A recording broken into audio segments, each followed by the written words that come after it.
Jai Gurudev. Hope you did your last week's homework. We'll start today with page 320. Sikhidhwaja said, Holy One, pray instruct me in such a way that it will be perfectly clear to me that the mind is non-existent. Yeah. Very important question even for us. We understand that the mind is not existent, but still we keep going back into Maya. And when we go back into Maya, everything seems real. Everything seems right. Everything seems not like a dream. There is real sukha. There is real dukkha.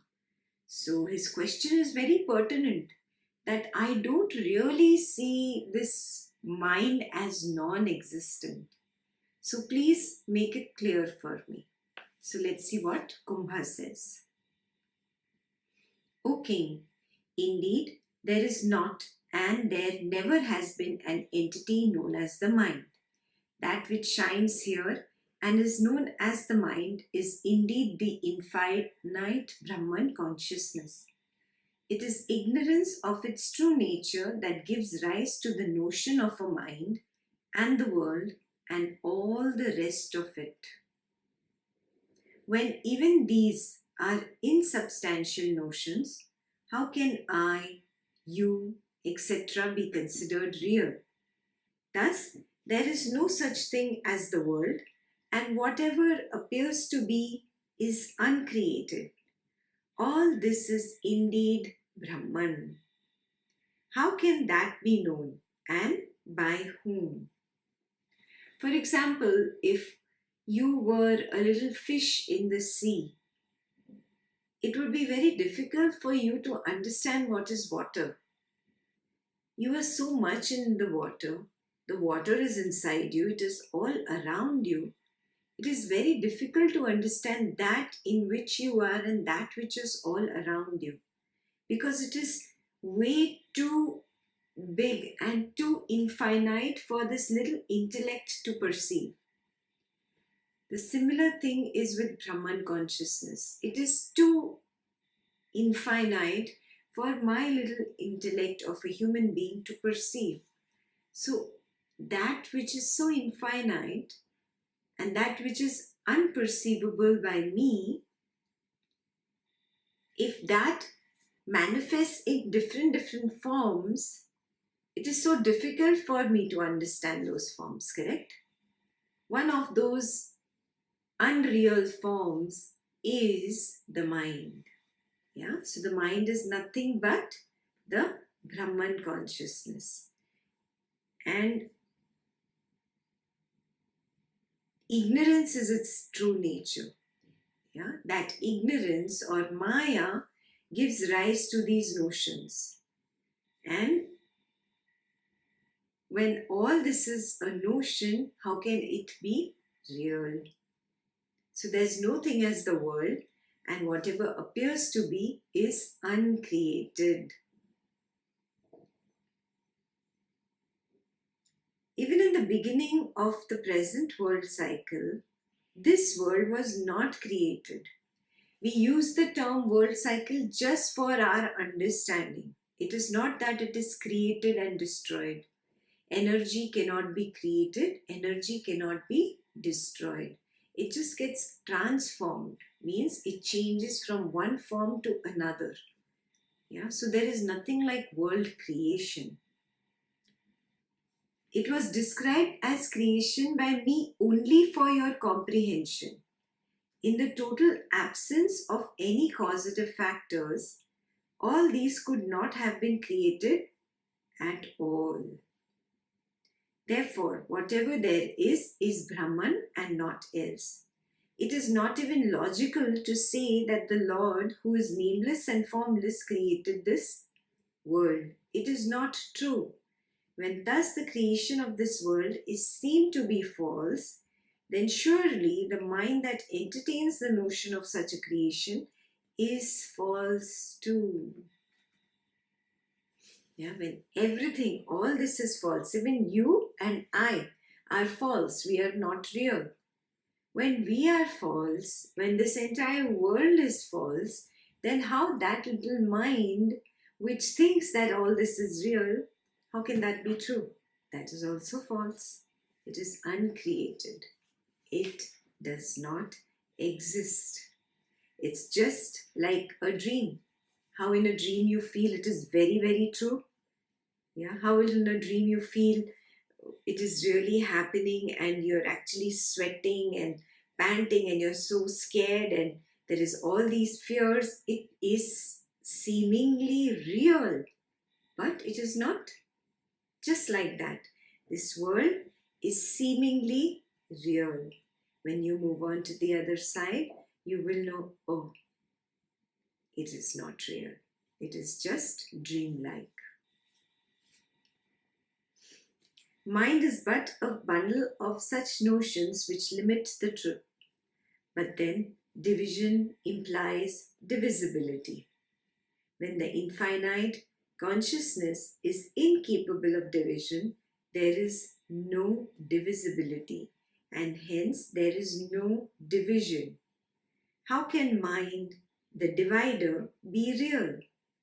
Whatever appears to be here is perceived in Brahman by Brahman, and such perception is by courtesy known as the mind. It is the infinite consciousness alone that is spread out as the universe. Why then call it the universe? In this plane or dimension of infinite consciousness, whatever slight appearance there seems to be is but the reflection of consciousness in itself. Hence, there is neither a mind nor the world. Only in ignorance is all this seen as the world. Hence, the mind is unreal. Yeah. Mind is just a bundle of notions. It is not true. It is not real. Yeah. Now, there is nothing like division. For example, you dive into the ocean, yeah, and say the ocean from here onwards is the Pacific Ocean and from here onwards is the Atlantic Ocean.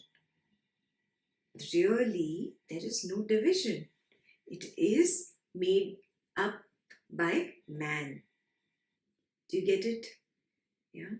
Just like that, there is no divisibility in this entire Brahman consciousness of I, you, this person, this one's mind, that one's mind. We are all just one consciousness. Yeah. So there is really no division. If there is division perceived, it is just a false perception of that individual consciousness or jiva. Yeah. First of all, there is not even an individual consciousness. There is nothing like a human called Ekta or a human called Ghazal or a human called Mitesh. These are all made up by us. Yeah. For example, in this body, just in this one single 5 feet 7 inches body, there can be a million bacteria inside, and all of them think that they can live on their own and they are individual entities. But really, when this body called Ekta dies, all those thousands and millions of bacteria will die. They do not have an existence outside this body. Yeah. Similarly, there could be so many fungi and parasites and so many other microorganisms living in this body, and they do not have an existence outside this body. They have a perceived notion of themselves, but really they do not have an existence outside of this body called Ekta. Yeah, like that only we are all in a pool of Brahman consciousness. And we do not have an existence, an individual existence as we think we do outside this Brahman consciousness. So when the infinite consciousness is incapable of division, there is no divisibility, and hence there is no division. Yeah, just like the ocean is incapable of division, like that only this body called Ekta is incapable of division. It is one complete body. But for one organism living in the liver says, I am a part of the liver, I belong to this, and I am separate from the kidney. But really, there is no division. It is one unit called Ekta. Similarly, this Brahman consciousness is one. There is no unit called the mind. The mind does not exist because there cannot be any divisibility.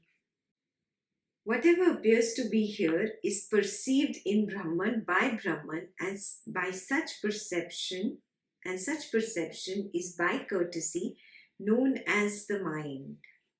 Got it? Just the perception of the Brahman by the Brahman is called mind. There is no real entity which is called the mind. It is the infinite consciousness alone that is spread out as the universe. Why then call it the universe? In this plane or dimension of infinite consciousness, whatever slight appearance there seems to be is but the reflection of consciousness in itself. Hence, there is neither a mind nor the world.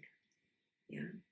It's just a reflection of the Brahman consciousness by the Brahman consciousness. Whatever you are seeing is nothing but a dream. Yeah. And that is why there is nothing real about the dream. There is nothing real about the mind. Only in ignorance is all this seen as the world. Hence, the mind is unreal. Means there is a possibility for you to get to a point where you are beyond this ignorance.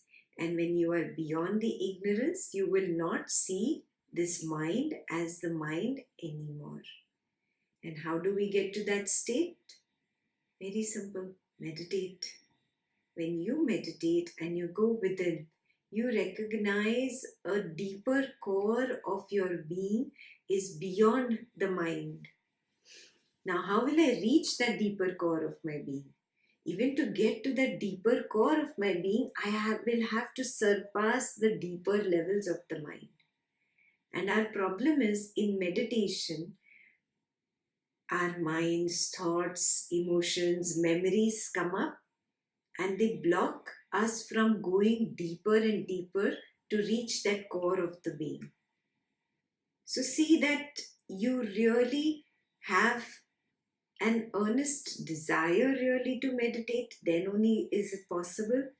And when you really have the desire to meditate and you sit down to meditate, then have that commitment, that intensity of commitment that I will not get up till I can actually tap the core of my mind. There is nothing to do, nothing else is more important. Just being with myself and going deep within is essential. Yeah, that's why I keep insisting that people should increase the duration of meditation. When you increase the duration of your meditation, you will get to a point where you can comfortably meditate for an hour and a half without having to get up. And when you reach that point, you will be able to surpass that level of the mind which is full of thoughts and emotions and ideas and memories and stuff that distracts you from becoming silent within. But you will reach that point beyond which there is just silence. Maybe a thought here and there, but there will still be silence. And when you get there to that point, that is real meditation. So, what is meditation? It is getting to know my own self in my own true form. My form is not of the mind. My form is not of the thoughts. It is not of ideas and concepts and judgments. All this is just external paraphernalia that I have collected on account of my perception. My true form is that inner silence, and I get there only by going deeper and cutting through this paraphernalia. Do you see what I'm saying? So, in meditation, what will obviously happen is that you will encounter your own thoughts. If you react to your thoughts, you will be stuck at the surface. If you talk to your thoughts, you will be stuck at the surface. If you serve them tea as if they are guests, you will be stuck at the surface. So, what do you have to do? You have to behave as if they are uninvited guests. Means what? Means take a step back and just observe with a very straight face. No smile, no laughter, no acknowledgement, no rejection, no frowning, no eeks and yucks and ouch, no reaction. Just take a step back and observe as if you are a statue. Completely ignore the uninvited guests. That is meditation. When you are in that state where you have become a statue, where you are not reacting to any of the thoughts, not good thoughts, not bad thoughts, no reaction at all. When you have just become a statue, then you can dive deeper and you cut through it and you go deeper and deeper, and more thoughts come up, and now even more tempting ones will come up. They will try to become very interesting guests, especially those whose company you had loved earlier. Yeah, so they will try to tempt you even more. Stronger and stronger thoughts and ideas, concepts, dreams from the past, things that you had reacted to in the past will all come to attack you. You just stay back and observe. When you go deeper and deeper and deeper, by just being a statue and not reacting, you will realize that the mind does not exist, because somewhere deep down these thoughts vanish. The concepts vanish, judgments vanish. What happened to the uninvited guest? If it really had an existence of its own, it should have stayed even when I went deep down into the bottom of the ocean. But suddenly it's gone. It does not exist. And this is better experienced than read theoretically or heard from a teacher or another meditator. Yeah, you agree with me? So start meditating. Really, honestly, sincerely sit down and meditate, and see that you meditate for an hour every day. Yeah. Initially, there will be a struggle. The struggle is also of the mind. The mind does not like it. Yeah. But we are trying to go beyond the mind. No? So, have the courage. You have to be warrior in the beginning. Yeah? A warrior does not give up. So, like a warrior, go deeper and dive into the depths of the mind that it does not want you to go into. Yeah? And experience the bliss. Experience the state of no mind. Only creation is negated by this, not what is. The reality that is seen as this world is beginningless and uncreated. Hence, the scriptural declarations and one's own experiences concerning the appearance and the disappearance of substances here cannot be considered invalid except by an ignoramus. One who denies the validity of such declarations and experiences is fit to be shunned. This is a very direct answer given to you.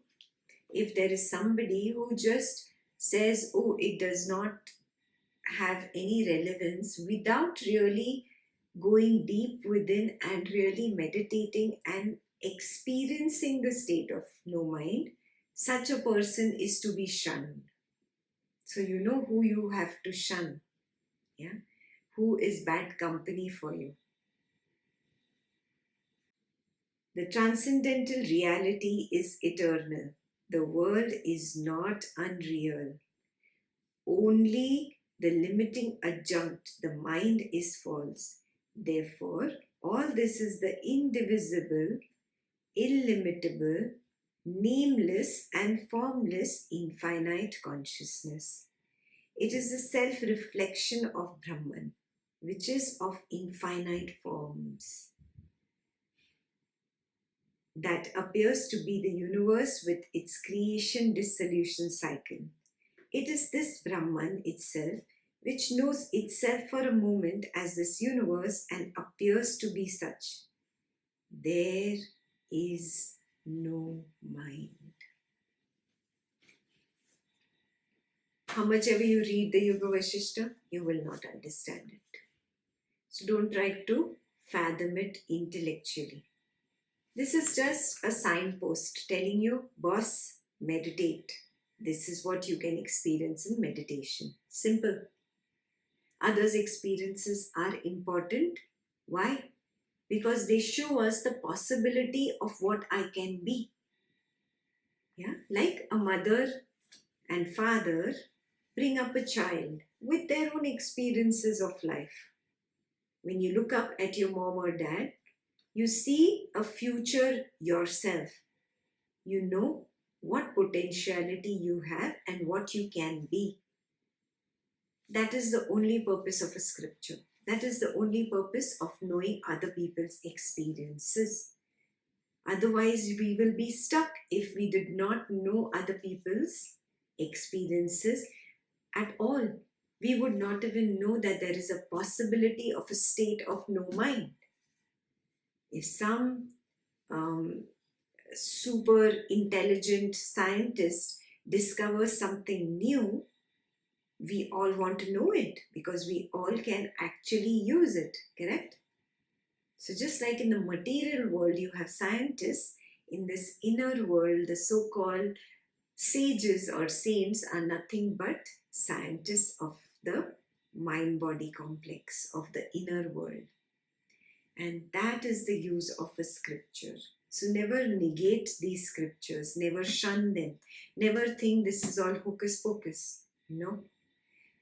It is too scientific for you probably. That's all. You can get there, provided you have the intensity of commitment to get there. Correct? Not everybody can be Einstein, but someone who really wants to be Einstein can become a second Einstein. Do you get what I'm saying? Similarly, not everybody wants to walk the path of enlightenment. Yes? If you want to walk the path of enlightenment, these people who are negative in your life, who do not want to walk the path of enlightenment, should be shunned. You walk the path of enlightenment alone and by researching in this inner laboratory, using the tradition. Yeah, you will not sit and try to again prove what Einstein has already proved. You go ahead and solve something new, research something new. That new is you only, right? So you learn from this tradition of masters, from the scriptures, and then you go ahead and recognize that truth within you and learn something new. Everybody will have to learn their own selves, and that is new. Ekta can only know herself. Ekta cannot know Mitesh. Ekta can only know herself. She cannot know Charu. Ekta can only know herself. She cannot know Ghazal.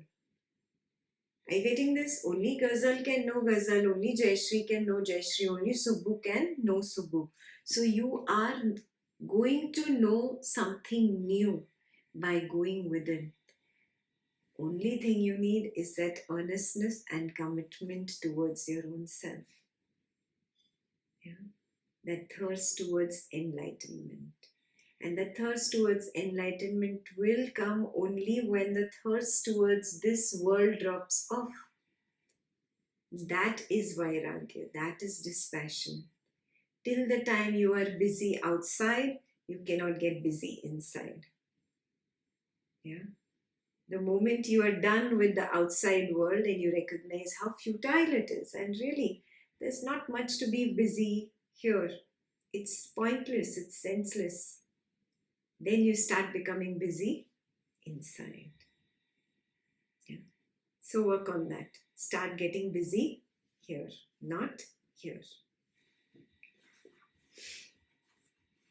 Sikhi Dwaja said, "My delusion is gone. Wisdom has been gained by your grace. I remain free from all doubts. I know what there is to be known. The ocean of illusion has been crossed. I am at peace without the notion of I, but as pure knowledge."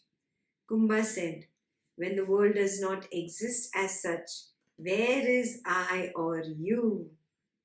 Hence, remaining at peace within yourself, engage yourself in non-volitional actions as are appropriate from moment to moment. All this is but Brahman, which is peace. I and the world are words without substance." Yeah, they are words just used for uh, business transactions. Yeah, this is business transaction. Yeah, to talk to somebody, to communicate with somebody. It's just the business of this samsara, of this world. Where this inner business is concerned, I and you has to drop. Then only can this inner business be started. Yeah. So work on this inner self, going within. Yeah. Here there is no I, no you, because the world itself does not exist. All this is but Brahman, which is peace. I and the world are words without substance. When the insubstantiality of such expressions is realized, then what was seen as the world is realized as Brahman. The Creator Brahma is but an idea or notion. Even so is self or I.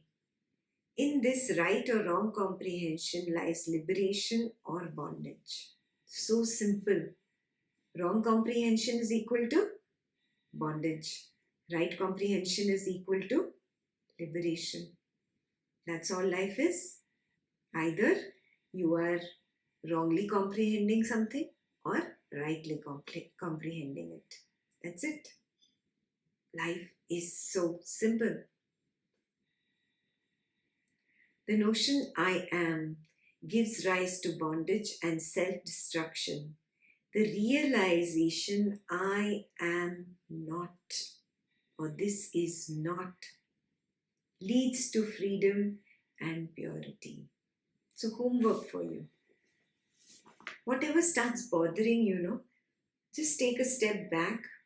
Remember Ekta and remember her saying, "This is not." If your own mind starts bothering you and ego comes up about I this, I that, remind yourself, I am not. Clear? Bondage and liberation are but notions. That which is aware of these notions is the infinite consciousness, which alone is. The notion I am is the source of all distress. The absence of such a feeling is perfection. Realize I am not that ego sense and rest in pure awareness. Vasistha is giving you homework. realize I am not the ego sense. It's just the ego sense that says, I like this, I don't like this is good, this is not good, this is happening in the correct manner, this is incorrect. All this is the drama of the ego. Every time there is a conflict in the mind, it is nothing but the ego. Dvandva equals to ego. Dvandva is conflict. Every time Dvandva comes up, remind yourself, I am not the ego sense. Yeah. And surely a point will come when you will realize, yeah, I am not the ego sense. I am different from it. Yeah. Then you will rest in pure awareness. When such pure awareness arises, all notions subside. There is perfection. In the pure awareness, perfection or the Lord, there is neither causality nor the resultant creation or objects. Yeah, otherwise we go on and on, no? This happened, that is why this happened, and this led to this, and this led to this. So all the fault is of this number one. It's only created by my mind and my ego, and all this causality and resultant is seen by the ego. So the moment I drop this ego and realize I'm not the ego sense, I am pure awareness, and right now I'm just aware of this ego sense. That moment, in that pure awareness, all this causality, all this resultant nonsense drops away. Yeah? And you rest in perfection. If you really are interested in being perfect, then this is the perfection that you should really aim for, because this is the highest perfection. There is no perfection higher than this. There is no causality and there is no resultant. What is. Just be with what is. In the absence of objects, there is no experience or its concomitant ego sense. When the ego sense is non-existent, where is samsara, the cycle of birth and death? When thus samsara does not exist, the Supreme Being alone remains. In it, the universe exists as carvings in uncarved stone. He who thus sees the universe without the intervention of the mind, and therefore without the notion of a universe, he alone sees the truth. Such a vision is known as nirvana. Yeah? So when there is no ego sense only, then how can there be the samsara? The samsara is also a creation of I. No? I came out of the pool of consciousness and said, I am somebody, and then therefore there is another you. Because of I, there is a you. And that's how samsara is created, so many yous. Yeah?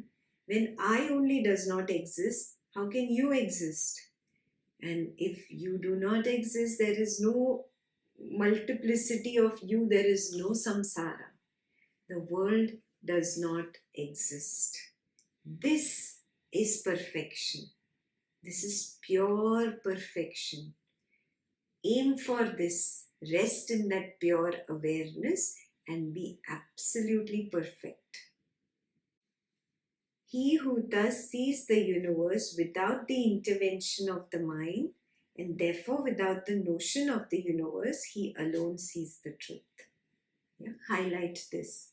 Such a vision is known as nirvana. This is an exam question. What is nirvana?